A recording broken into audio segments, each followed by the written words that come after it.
માઘ સ્નાન. ગઈકાલે પોષી પૂનમ પછી માઘ માસનો પ્રારંભ થયો છે. આ માઘ માસની વિશેષતા હોય ને તો એનું માઘ સ્નાન.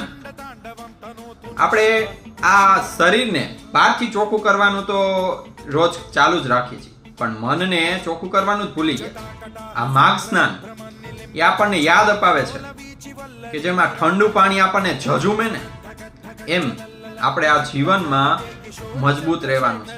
શાસ્ત્રો કહે છે કે માઘ સ્નાન કરવાથી આપણા દરેક પાપ ધોવાઈ જાય છે. પણ એનો સાચો અર્થ એ છે કે આપણી અંદર રહેલો અહંકાર, ક્રોધ અને આપણી અંદરની નકારાત્મકતા છે એ દૂર થાય છે.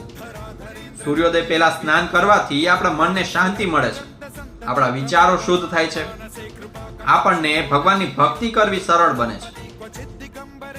આ સ્નાન ઈઝી છે.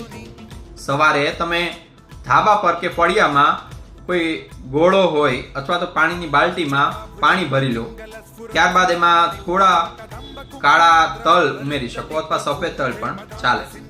એમાં 2-3 તુલસીના પાન અને થોડું ગંગાજળ રાખીને રાત્રે રાખી દો અને વહેલી સવારે બને તો 4-5 વાગે અથવા તો સૂર્યોદય પહેલા જો આ સ્નાન થાય તો તેની ઇફેક્ટ ઘણી સારી બને, કેમ કે ત્યારે ઠંડી વધારે હોય છે અને જેટલું તમે તમારા શરીરને કષ્ટ આપો ને એટલું જ તમે તમારા શરીરને મજબૂત બનાવી શકશો. આજના આધુનિક યુગમાં મારા માટે પણ આવી બાબતો ઉપર બિલીવ કરવું અઘરું છે, પણ આના ઉપર મેં ચોક્કસથી જાણકારી મેળવીને રિસર્ચ કરીને મારી જાતે મેં આજે અનુભવ કરેલો છે અને એ જ અનુભવને હું તમારી સામે રજૂ કરી રહ્યો છું.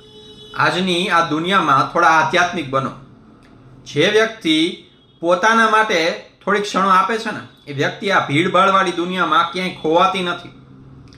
યાદ રાખજો, પાણી છે એ તમારા શરીરને સાફ કરશે, પણ તમારા આત્માને તમારા સંકલ્પ જ સાફ કરશે.